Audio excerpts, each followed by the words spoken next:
はじめましての方もこんばんは。危機契約と風に悩まされて眠れない男ゆちです。アークナイツのお祭りイベント、危機契約が始まっているではないですか。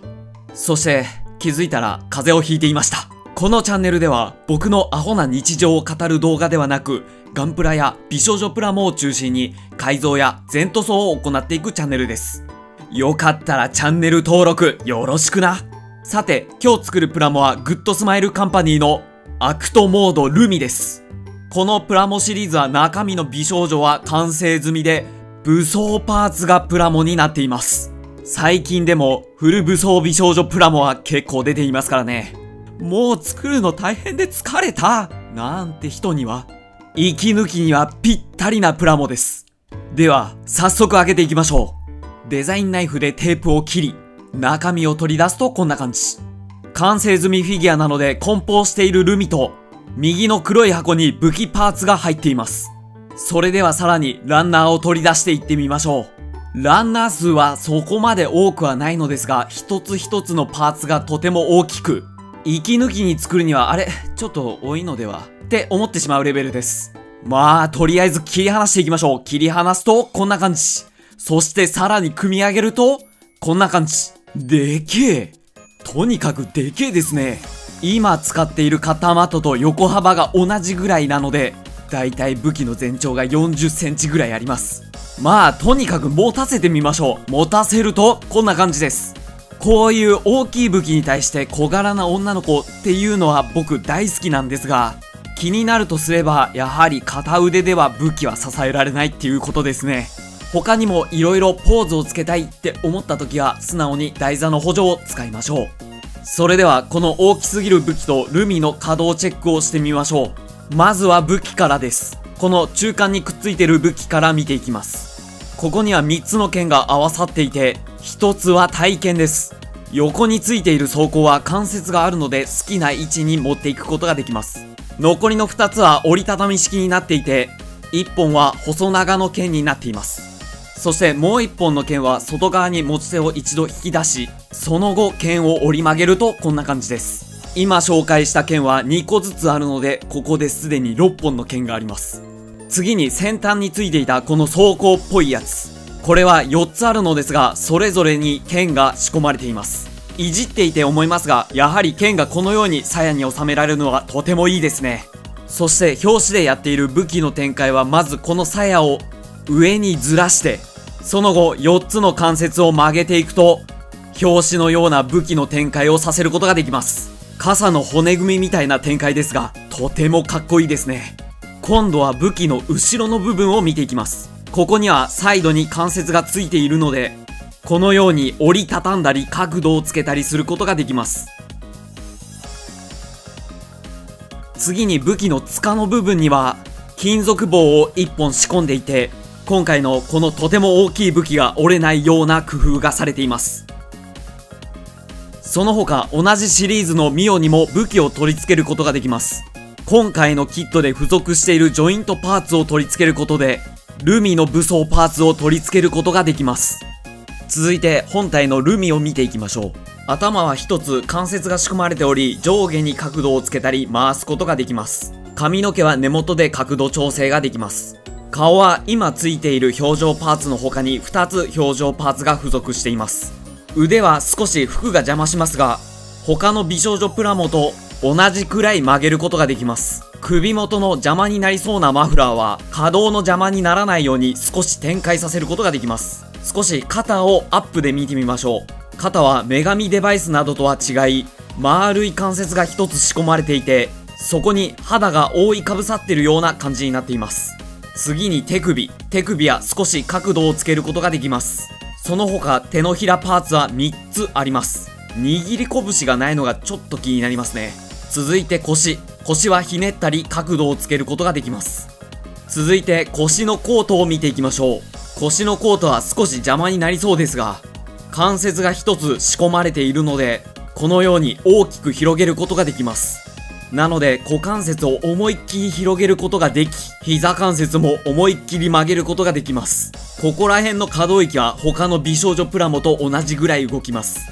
続いて後ろのコートの帯、紐、どっちですかね。これは一つ関節が仕込まれているので、角度をつけたり回すことができます。尻尾の根元には関節があるのですが、この帯が邪魔して角度をつけることができません。ちなみに尻尾は中間がロールになっているので回すことができます。そして最後にこのプラモで一番気になるところ、塗り分けされているところにゲート跡が残ってしまうところです。どうせ塗っちゃえば同じだろなんて思いますが、素組みで終わらせたい時だってあるじゃないですか。ここだけちょっととても気になりました。レビューやら気になるところは以上になります。今日はこの大きな武器を少し合わせ目消しをしてサクッとメタリックに塗ろうと思います。では行こう。まずは塗る前に合わせ目処理をします。消したい合わせ目の部分にミスターセメント SP を流し込み、両端をギュッと押さえつけ、中からムニュッと出てきた溶剤をよく乾燥させ、マジックテープヤスリで表面を整えます。表面を整えたら、一度細かい塵やゴミを洗い流し、よく乾燥させたら、ミスターフィニッシングサーフェイサーブラックを塗ります。今日の動画は少しボリュームが少ないのではって思う方もいらっしゃると思いますが、冒頭でお話しした通り、がっつり風邪をひいてしまい、結構限界でなんか軽めのキットを作りたいと思ってたら、ちょうどいいボリュームのキットあるやん。というわけで今日は軽めのキットをチョイスしました。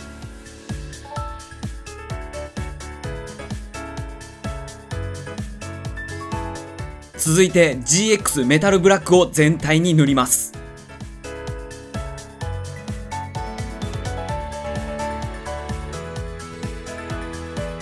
続いて一部刃先の部分に GX ラフシルバーを塗ります。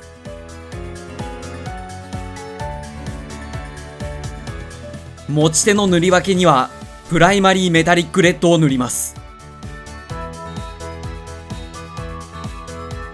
エアブラシで塗りづらかった部分にはエナメル塗料のクロームシルバーを筆塗りしていきます。仕上げにトップコート、クリアと艶消しを1対1に混ぜたものを全体に塗っていきます。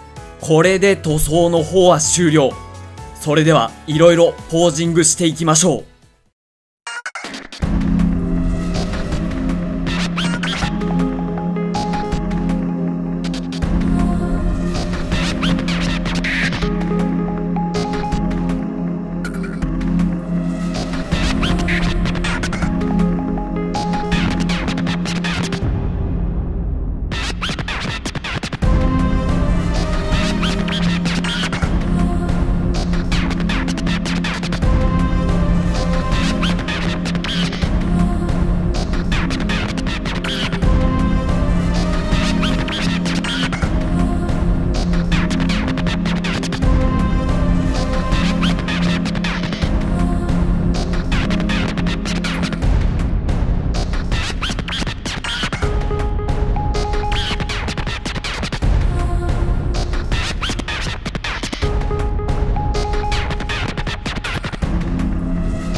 いかがだったでしょうか。今回のアクトモードルミ。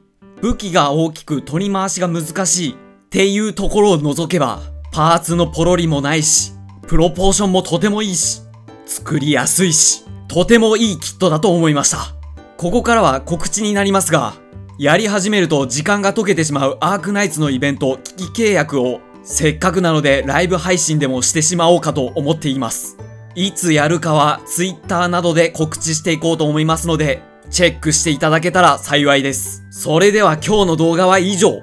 たまには武器だけを作るプラモもいいかもって思った方は、チャンネル登録、熱い高評価よろしくお願いします。それでは次回の動画でお会いしましょう。またな。